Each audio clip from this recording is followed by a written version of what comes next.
Amos. Unang kabanata. Ito ang mensahe ni Amos na isang pastol ng mga tupa na taga-Tekoa. Ang mensaheng ito ay tungkol sa Israel. Ipinahayag ito sa kanya ng Diyos 2 taon bago lumindol, noong panahon na si Uzziah ang hari ng Huda at si Jeroboam na anak ni Joash ang hari ng Israel. Sinabi ni Amos, "Umaatungal ang Panginoon mula sa Zion. Dumadagundong ang tinig niya mula sa Jerusalem. Dahil dito natutuyo ang mga pastulan ng mga pastol at nalalanta ang mga tanim sa tuktok ng bundok ng Carmel." Ang parusa sa bansang Syria. Ito ang sinasabi ng Panginoon tungkol sa Syria. Dahil sa patuloy na pagkakasala ng mga taga-Damascus, parurusahan ko sila, sapagkat pinagmalupitan nila ang mga taga-Gilead na parang giniik ng tabla na may mga ngiping bakal sa ilalim. Kaya susunugin ko ang palasyo ni Haring Hazael at ang matitibay na bahagi ng Damascus na ipinagawa ng anak niyang si Haring Ben-Hadad. Wawasakin ko ang pintuan ng Damascus at papatayin ko ang pinuno ng lambak ng Aven at ng Bet-Eden. Bibihagin at dadalhin sa Kir ang mga mamamayan ng Syria. Ako ang Panginoon ang nagsasabi nito. Ang parusa sa bansang Filistia. Ito ang sinasabi ng Panginoon tungkol sa Filistia. Dahil sa patuloy na pagkakasala ng mga taga-Gaza, parurusahan ko sila, sapagkat binihag nila ang lahat ng naninirahan sa mga bayan at ipinagbili bilang mga alipin sa Edom. Kaya susunugin ko ang mga pader ng Gaza at ang matitibay na bahagi ng lungsod na ito. Lilipulin ko ang mga pinuno ng Ashdod at ng Ashkelon, at parurusahan ko ang mga taga-Ekron. At ang mga Filisteyong makakatakas sa parusa ay mamamatay din. Ako ang Panginoong Diyos ang nagsasabi nito. Ang parusa sa bansang Tyre. Ito ang sinasabi ng Panginoon tungkol sa Tyre. Dahil sa patuloy na pagkakasala ng mga taga-Tyre, parurusahan ko sila, sapagkat ipinagbili nila ang lahat ng naninirahan sa mga bayan bilang mga alipin sa Edom. Hindi nila sinunod ang kanilang kasunduang pangkapatiran sa mga mamamayan ito, kaya susunugin ko ang mga pader ng Tyre at ang matitibay na bahagi ng lungsod nito. Ang parusa sa bansang Edom. Ito ang sinasabi ng Panginoon tungkol sa Edom. Dahil sa patuloy na pagkakasala ng mga taga-Edom, parurusahan ko sila, sapagkat tinugis nila ang kanilang mga kaanak na mga Israelita at walang awang pinatay. Hinding-hindi mawawala ang kanilang galit sa mga Israelita. Kaya susunugin ko ang Teman at ang matitibay na bahagi ng Bozra. Ang parusa sa bansang Amon. Ito ang sinasabi ng Panginoon tungkol sa Amon. Dahil sa patuloy na pagkakasala ng mga taga-Amon, parurusahan ko sila, sapagkat nilaslas nila ang tiyan ng mga buntis sa Gilead nang salakayin nila ito, upang mapalawak ang kanilang lupain. Kaya susunugin ko ang mga pader ng Raba at ang matitibay na bahagi ng lungsod na ito habang nagsisigawan ang mga kaaway na sumasalakay sa kanila na parang umuugong na bagyo. At bibihagin ang hari ng Amon, gayon din ang kanyang mga opisyal. Ako ang Panginoon ang nagsasabi nito. Ang parusa sa bansang Moab. Ikalawang kabanata. Ito ang sinasabi ng Panginoon tungkol sa Moab. Dahil sa patuloy na pagkakasala ng mga taga-Moab, parurusahan ko sila, sapagkat sinunog nila ang mga buto ng hari ng Edom hanggang sa maging abo ito. Kaya susunugin ko ang Moab pati na ang matitibay na bahagi ng Keriot. Mamamatay ang mga taga-Moab habang nagsisigawan at nagpapatunog ng mga trumpeta ang kanilang mga kaaway na sumasalakay sa kanila. Mamamatay pati ang kanilang hari at ang lahat ng kanyang mga opisyal. Ako ang Panginoon ang nagsasabi nito. Ang parusa sa bansang Huda. Ito ang sinasabi ng Panginoon tungkol sa Huda. Dahil sa patuloy na pagkakasala ng mga taga-Huda, parurusahan ko sila, sapagkat itinakwil nila ang aking mga kautusan, at hindi nila sinunod ang aking mga tuntunin. Iniligaw sila ng paglilingkod nila sa mga Diyos-Diyosan, na pinaglingkuran din ng kanilang mga ninuno. Kaya susunugin ko ang Huda, pati na ang matitibay na bahagi ng Jerusalem. Ang parusa sa bansang Israel. Ito ang sinasabi ng Panginoon tungkol sa Israel. Dahil sa patuloy na pagkakasala ng mga taga-Israel, parurusahan ko sila, sapagkat ipinagbibili nila bilang alipin ng mga taong walang kasalanan, dahil lamang sa kanilang utang. Ginagawa rin nila ito sa mga mahihirap, kahit na isang pares lang na sandalyas ang utang. Ginigipit nila ang mga mahihirap, at hindi binibigyan ng katarungan.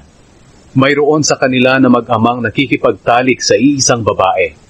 Dahil dito, nilalapastangan nila ang aking banal na pangalan. Natutulog sila sa kanilang sambahan na suot ang damit na isinanla sa kanila ng mga mahihirap. At nagiinuman sila sa aking templo ng alak na binili galing sa ibinayad ng mga mahihirap na may utang sa kanila. Pero ako, ang ginawa ko para sa kanila ng mga taga-Israel. Nilipol ko ang mga Amoreo, kahit nakasintaas sila ng punong sedro at kasintibay ng punong ensina. Nilipol ko silang lahat at walang itinirang buhay. Inilabas ko rin sa Ehipto ang mga ninuno ng mga taga-Israel at pinatnubayan ko sila sa ilang sa loob ng 40 taon upang makuha nila ang lupain ng mga Amoreo. Pinili ko ang ilan sa mga anak nila na maging propeta at Nazareo. Mga taga-Israel, hindi ba totoo itong sinasabi ko? Pero ano ang ginawa ninyo? Pinainom ninyo ng alak ang mga Nazareo at pinagbawalan ninyo ang mga propeta na sabihin ang ipinapasabi ko. Kaya makinig kayo, paghihirapan ko kayo katulad ng kariton na hindi na halos makausad dahil sa bigat ng karga. Kaya kahit na ang mabilis tumakbo sa inyo ay hindi makakatakas, ang malalakas ay manghihina, at ang mga sundalo ay hindi maililigtas ang kanilang sarili. Kahit na ang mga sundalong namamana sa labanan ay uurong, ang mga sundalong mabilis tumakbo ay hindi makakatakas, at silang mga nakasakay sa kabayo ay hindi rin makakaligtas. Sa araw na iyon, kahit ang pinakamatapang na sundalo ay tatakas na nakahubad. Ako ang Panginoon, ang nagsabi nito. 3 Kabanata.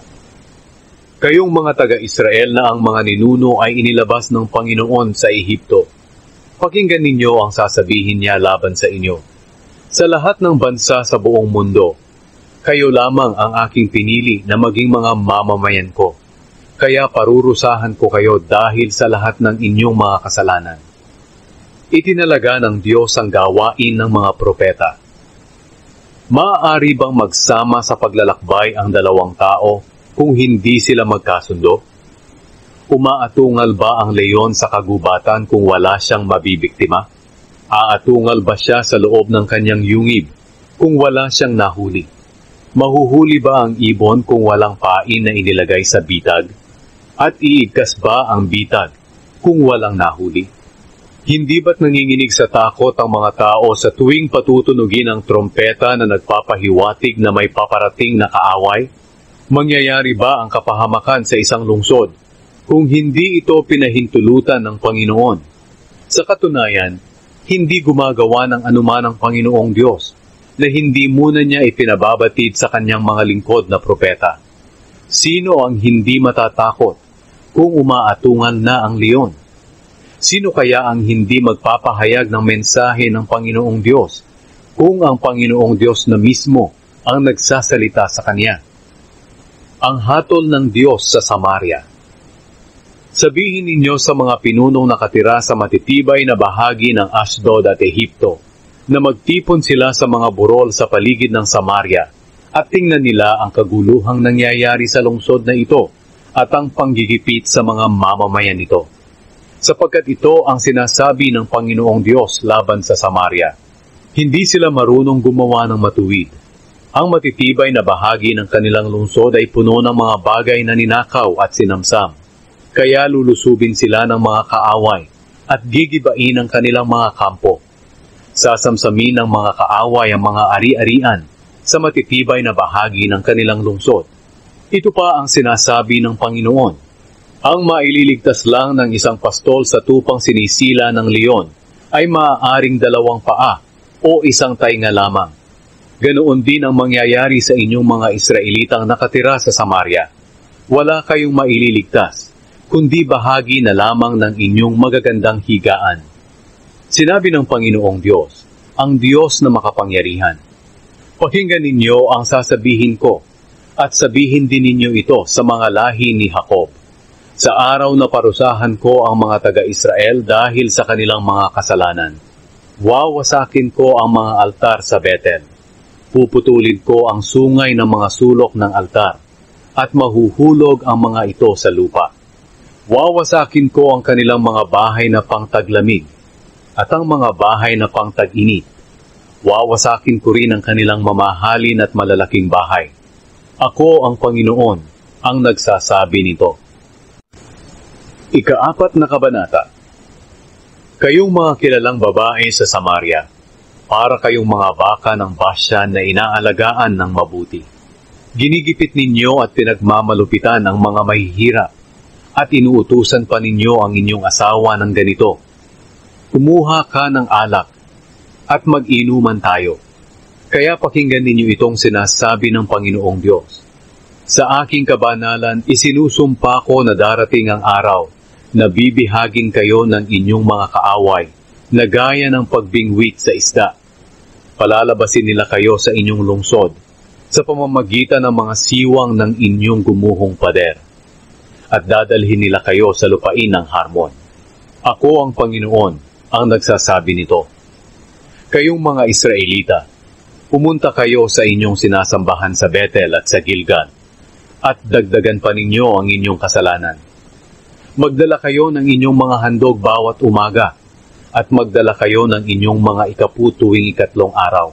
Sige, magsunog kayo ng tinapay na may pampaalsa, bilang handog ng pasasalamat. Ipagmalaki ninyo iyan, pati ang inyong mga handog na kusang loob, dahil iyan ang gusto ninyong gawin. Ako ang Panginoong Diyos, ang nagsasabi nito. Ako ang nagpadala sa inyo ng taggutom sa lahat ng inyong mga lungsod at bayan, pero hindi pa rin kayo nanumbalik sa akin. Ako ang Panginoon, ang nagsasabi nito. Ako rin ang pumigil sa ulan sa loob ng 3 buwan, bago dumating ang anihan. Pinauulan ko sa isang bayan, pero sa iba ay hindi. Pinauulan ko sa isang bukirin, pero ang ibang bukirin ay tigang. Dahil sa panghihina, pasuray-suray kayong naghahanap ng maiinom. Palipat-lipat kayo sa mga bayan sa paghahanap ng tubig, pero walang makuhang sapat. Pero hindi pa rin kayo nanumbalik sa akin. Ako ang Panginoon, ang nagsasabi nito. Sinira ko ng maraming beses ang inyong mga pananim sa pamamagitan ng mainit na hangin at ng mga peste. Sinalakay ng mga balang ang inyong mga puno ng igos at olibo, pero hindi pa rin kayo nanumbalik sa akin. Ako ang Panginoon, ang nagsasabi nito. Pinadalhan ko rin kayo ng mga salot, katulad ng mga ipinadala ko sa Ehipto noon. Ipinapatay ko ang inyong mga binata sa digmaan, at ipinabihag ang inyong mga kabayo. Pinahirapan ko rin kayo sa baho ng mga patay sa inyong mga kampo. Pero hindi pa rin kayo nanumbalik sa akin. Ako ang Panginoon, ang nagsasabi nito. Nilipol ko ang iba sa inyo katulad ng ginawa ko sa Sodom at Gomora. At ang ilan sa inyo na nakaligtas ay parang panggatong na inagaw sa apoy, pero hindi pa rin kayo nanumbalik sa akin. Ako ang Panginoon, ang nagsasabi nito. Kaya muli kong gagawin ang mga parusang ito sa inyo, na mga taga-Israel. At dahil gagawin ko ito, humanda kayo sa pagharap sa akin na inyong Diyos. Ang Diyos ang lumikha ng mga bundok at ng hangin, at siya rin ang nagpapalipas ng araw para maging gabi. Ipinapaalam niya sa tao ang kaniyang mga plano, at siya ang namamahala sa buong mundo. Ang kaniyang pangalan ay Panginoon, ang Diyos na makapangyarihan. Ang panawagan sa pagsisisi. Ikalimang kabanata. Mga Israelita, pakinggan niyo itong panaghoy tungkol sa inyo. Ang Israel na katulad ng isang babaeng birhen ay nabuwan at hindi na muling makabangon. Pinabayaan siyang nakahandusay sa sarili niyang lupain at walang tumutulong para ibangon siya. Ito ang sinabi ng Panginoong Diyos. Sa 1,000 sundalo na ipapadala ng isang lungsod sa Israel, 100 na lang ang matitira. At sa 100 sundalo na kanyang ipapadala, 10 na lang ang matitira. Kaya kayong mga Israelita, dumulog kayo sa akin at mabubuhay kayo. Huwag na kayong pumunta sa Bethel, sa Gilgal o sa Beersheba upang sumamba roon, sapagkat siguradong bibihagi ng mga mamamayan ng Gilgal at mawawala ang Bethel. Dumulog kayo sa akin, kayong mga lahi ni Jose, at mabubuhay kayo. Dahil kung hindi, lulusubin ko kayo na parang apoy. Kaya malilipol ang Bethel at walang makakapigil nito. Nakakaawa kayo. Ang katarungan ay ginagawa ninyong marumi, at pinawawalang halaga ninyo ang katuwiran. Ang Diyos ang lumikha ng grupo ng mga bituing tinatawag na Pleiades at Orion. Siya ang nagpapalipas ng liwanag sa dilim at ng araw sa gabi. Tinitipon niya ang tubig mula sa karagatan para pumunta sa mga ulap upang muling ibuhos sa lupa sa pamamagitan ng ulan. Panginoon ang kanyang pangalan. Agad niyang winawasak ang matitibay na napapadirang bayan at dinudurog ang napapadirang lungsod. Kayong mga taga-Israel, napupuot kayo sa humahatol ng tama at nagsasabi ng totoo sa hukuman. Inaapi ninyo ang mga mahihirap at pinipilit na magbigay sa inyo ng kanilang ani. Kaya hindi kayo makakatira sa ipinatayo ninyong mansyon at hindi kayo makakainom ng katas mula sa itinanim ninyong mga ubas. Sapagkat alam ko kung gaano karami at kabigat ang inyong mga kasalanan. Inuusig ninyo ang mga taong walang kasalanan at kinikikilan pa ninyo. Hindi ninyo binibigyan ng hustisya sa hukuman ng mga mahihirap. Dahil naghahari ngayon ng kasamaan, ang marurunong ay tumatahimik na lang. Gawin na lamang ninyo ang mabuti at huwag ang masama para mabuhay kayo. At sasamahan kayo ng Panginoong Diyos na makapangyarihan, gaya ng inyong sinasabi. Kapuutan ninyo ang masama at gawin ang mabuti, at pairalin ninyo ang hustisya sa inyong mga hukuman. Baka sakaling maawa ang Panginoong Diyos na makapangyarihan sa inyong mga natitira sa mga lahi ni Jose. Kaya ito ang sinasabi ng Panginoong Diyos na makapangyarihan. Darating ang araw na maririnig ang mga iyakan at panaghoy sa mga plaza at mga lansangan. Ipapatawag ang mga magsasaka para umiyak sa mga patay, na kasama ng mga taong inupahan para umiyak. May mga iyakan din sa inyong mga taniman ng ubas. Mangyayari ito dahil parurusahan ko kayo. Ako ang Panginoon, ang nagsasabi nito. Ang araw ng paghatol ng Diyos. Nakakaawa kayong naghihintay ng araw ng Panginoon. Huwag ninyong isipin na araw iyon ng inyong kaligtasan, sapagkat iyon ang araw na parurusahan kayo. Para kayong taong nag-aakalang ligtas na siya dahil nakatakas siya sa leon, pero nasa lubong naman niya ang oso. O di kaya'y nag-aakalang ligtas na siya dahil nasa loob na siya ng kanyang bahay, pero nang isinandal niya ang kanyang kamay sa dingding, tinuklaw ito ng ahas. Tiyak na darating ang araw ng Panginoon at ito'y magdudulot ng kaparusahan at hindi kaligtasan. Katulad ito ng dilim na walang liwanag kahit kaunti man lang. Ang gusto ng Panginoon na dapat gawin ng kanyang mga mamamayan. Sinabi ng Panginoon sa mga Israelita, napupuot ako sa inyong mga pista. Hindi ako nalulugod sa inyong ginagawang pagtitipon. Kaya kahit dalhan pa ninyo ako ng sari-saring handog, kahit pa ang pinakamabuting handog ay hindi ko tatanggapin. Tigilan na ninyo ang maingay ninyong awitan. Ayokong makinig sa tugtog ng inyong mga alpa. Sa halip, nais kong makita na pinaiiral ninyo ang katarungan at ang katuwiran na parang ilog na patuloy na umaagos. Mga mamamayan ng Israel, noong nasa ilang ang inyong mga ninuno sa loob ng 40 taon, naghandog ba sila sa akin? Hindi. At ngayon ay buhat-buhat ninyo si Sakut, ang Diyos-Diyos ang itinuturing ninyong hari, at si Kaiwan ang Diyos-Diyos ang ninyong bituin. Ginawa ninyo itong mga imahen para sambahin.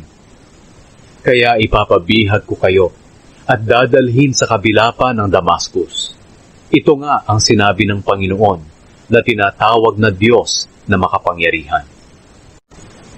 Ang kasamaan ng mga pinuno ng Israel.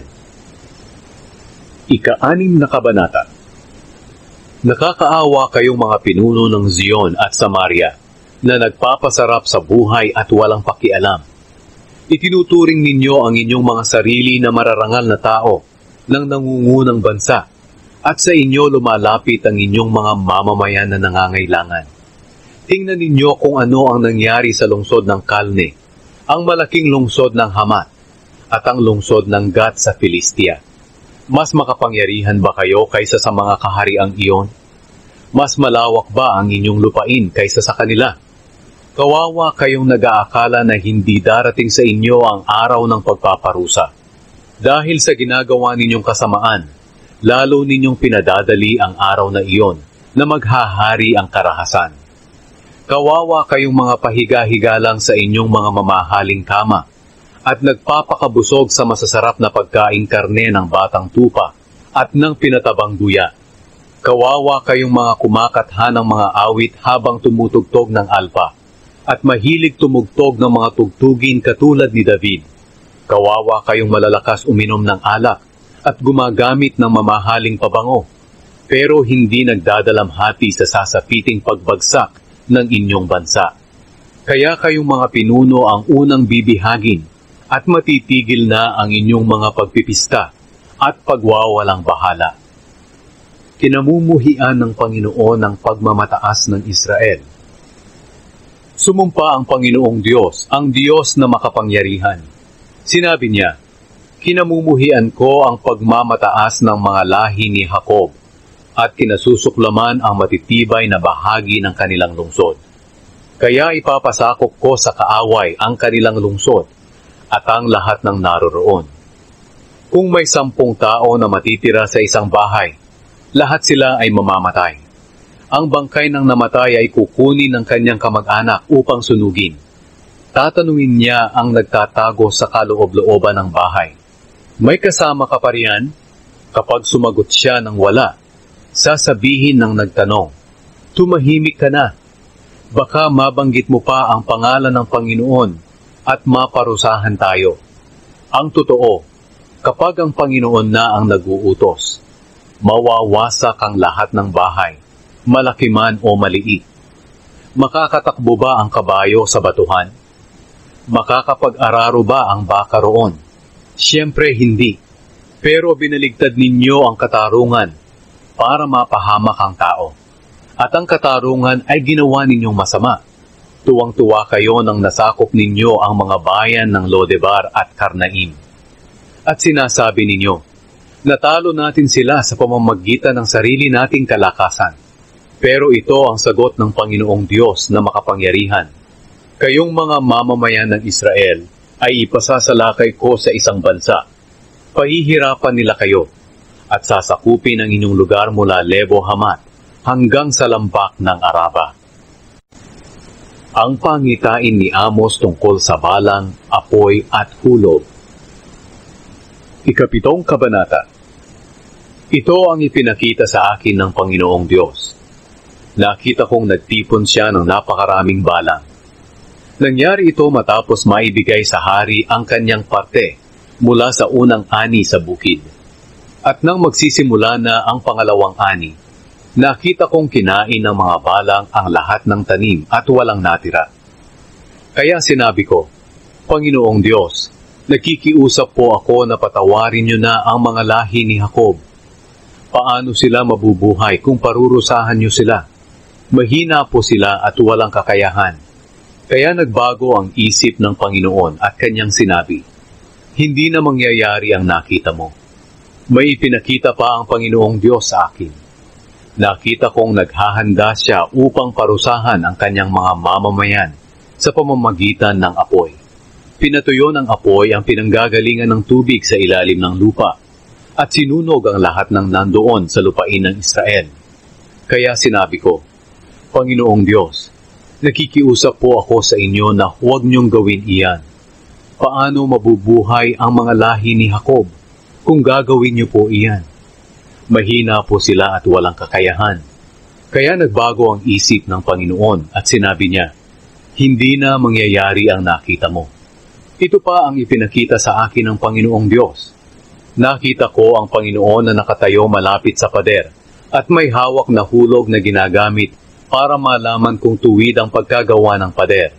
Tinanong ako ng Panginoon, Amos, ano ang nakikita mo? Sumagot ako, hulog po. Sinabi niya sa akin, batay sa aking panukat, hindi matuwid ang buhay ng mga mamamayan kong Israelita. Kaya ngayon hindi ko na sila kaaawaan. Gigibain ko ang mga sambahan sa matataas na lugar na sinasambahan ng mga Israelita na lahi ni Isaac. At ipapasalakay ko sa mga kaaway ng Israel ang kaharian ni Haring Jeroboam. Si Amos at si Amaziah. Si Amaziah na pari sa Bethel ay nagpadala ng mensahe kay Haring Jeroboam ng Israel. Sinabi niya, may binabalak na masama si Amos laban sa iyo rito mismo sa Israel. Hindi na matiis ng mga tao ang kanyang mga sinasabi. Sinasabi niya, mamamatay si Jeroboam sa labanan at tiyak na bibihagin ang mga taga-Israel at dadalhin sa ibang bansa. Sinabi ni Amaziah kay Amos, ikaw na propeta, umalis ka rito at bumalik sa Huda. Doon mo gawin ang iyong hanap buhay bilang propeta. Huwag ka nang magpahayag ng mensahe ng Diyos dito sa Bethel, sapagkat nandito ang templong sinasambahan ng hari, ang templo ng kanyang kaharian. Sumagot si Amos kay Amaziah, hindi ako propeta noon at hindi rin ako tagasunod ng isang propeta. Pastol ako ng tupa at nag-aalaga rin ng mga punong kahoy ng sikomoro. Pero sinabi sa akin ng Panginoon na iwan ko ang aking trabaho bilang pastol at ipahayag ko ang kanyang mensahe sa inyo ng mga taga-Israel na kanyang mamamayan. Ngayon, ikaw na nagbabawal sa akin na sabihin ang mensahe ng Diyos sa mga taga-Israel na lahi ni Isaac. Pakinggan mo ang sinasabi ng Panginoon laban sa iyo. Ang iyong asawa ay magiging babaeng bayaran sa lungsod, at ang iyong mga anak ay mamamatay sa digmaan. Ang iyong lupain ay paghahati-hatian ng iyong mga kaaway, at mamamatay ka sa ibang bansa. At tiyak na bibihagin ang mga taga-Israel, at dadalhin sa ibang bansa.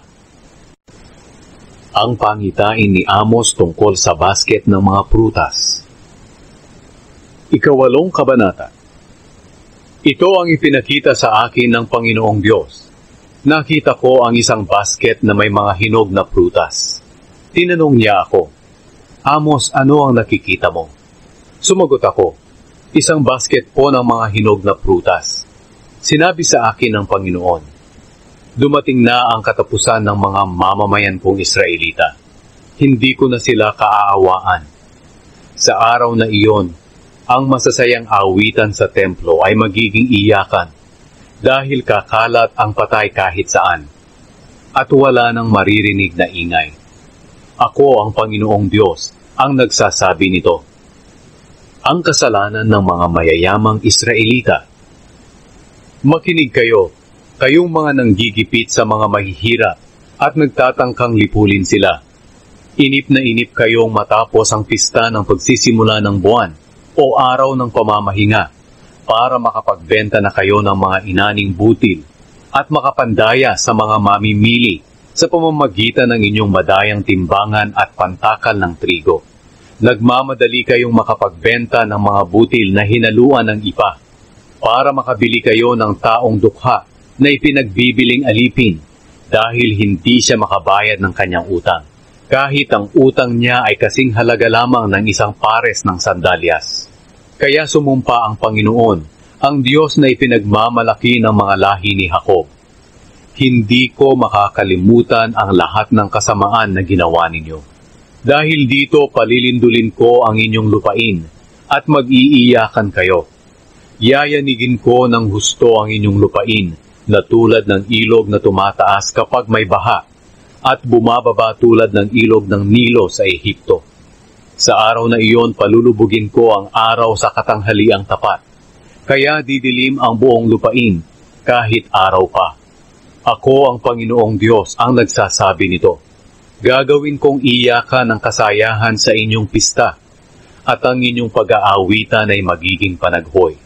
Pagdadamitin ko kayo ng sako at uutusang magpakalbo para ipakita ang inyong pagdadalamhati. Katulad ng mga magulang na umiiyak sa pagkamatay ng kanilang kaisa-isang anak. Pero magiging mas masakit pa ang huling parusa. Sinabi pa ng Panginoong Diyos, darating ang araw na padadalhan ko ng taggutom ang inyong lupain. Pero hindi ito pagkagutom sa pagkain o pagkauhaw sa tubig, kundi pagkagutom at pagkauhaw sa aking mga salita.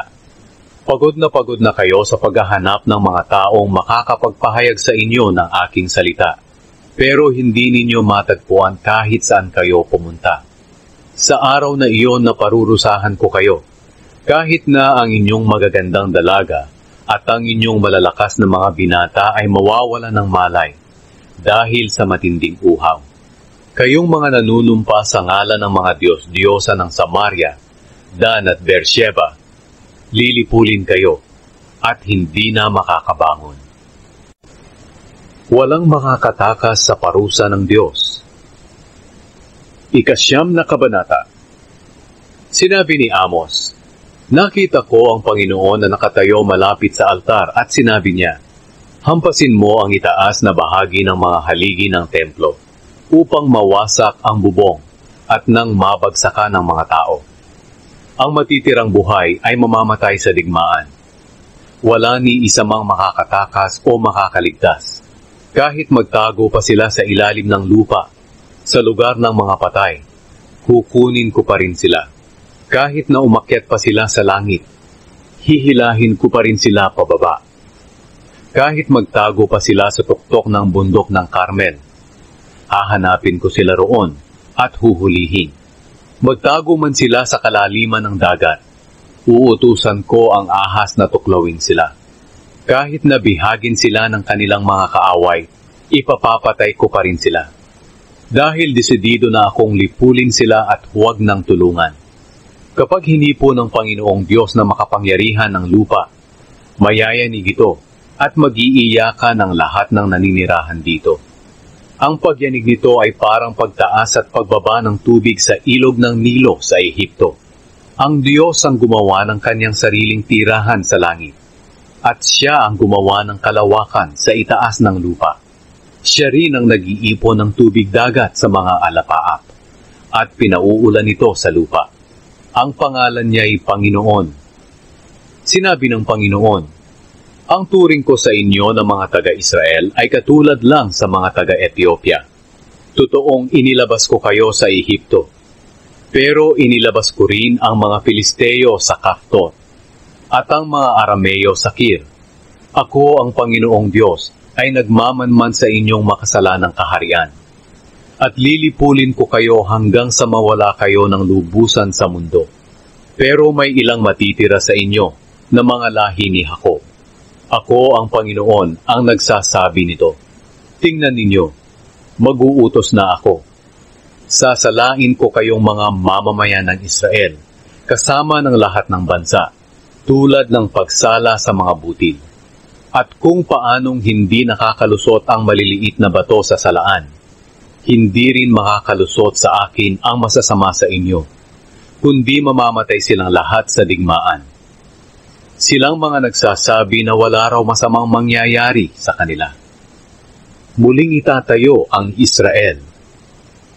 Darating ang araw na muli kong itatayo ang kaharian ni David, na tulad sa kubong nawasak. Aayusin ko ito sa kanyang pagkakagiba at itatayong muli kagaya noong una, upang masakop ng mga Israelita ang natitirang lupain ng Edom at ang iba pang mga bansa na sinakop nila noon, na itinuring kong akin. Ako ang Panginoon ang nagsasabi nito, at gagawin ko ang mga bagay na ito. Sinabi pa ng Panginoon tungkol sa mga taga-Israel, darating ang araw na magiging masagana ang kanilang ani. Hindi pa nga nila natatapos ang pag-aani, sinisimulan na naman ang pag-aararo. At hindi pa natatapos ang pagpisa ng ubas, panahon na naman ang pagtatanim nito. Kung titingnan ang napakaraming ubas na namumunga sa mga bundok at burol, para bang dumadaloy ang matamis na bagong katas nito. Pababalikin ko ang mga mamamayan kong Israelita sa kanilang lupain mula sa pagkakabihag. Muli nilang itatayo ang kanilang mga nasirang bayan at doon na sila maninirahan. Magtatanim sila ng ubas at iinom ng katas nito. Magtatanim sila sa kanilang mga halamanan at kakainin nila ang mga bunga nito. Patitirahin ko silang muli sa lupaing ibinigay ko sa kanila at hindi na muling paaalisin. Ito nga ang sinabi ng Panginoon na inyong Diyos.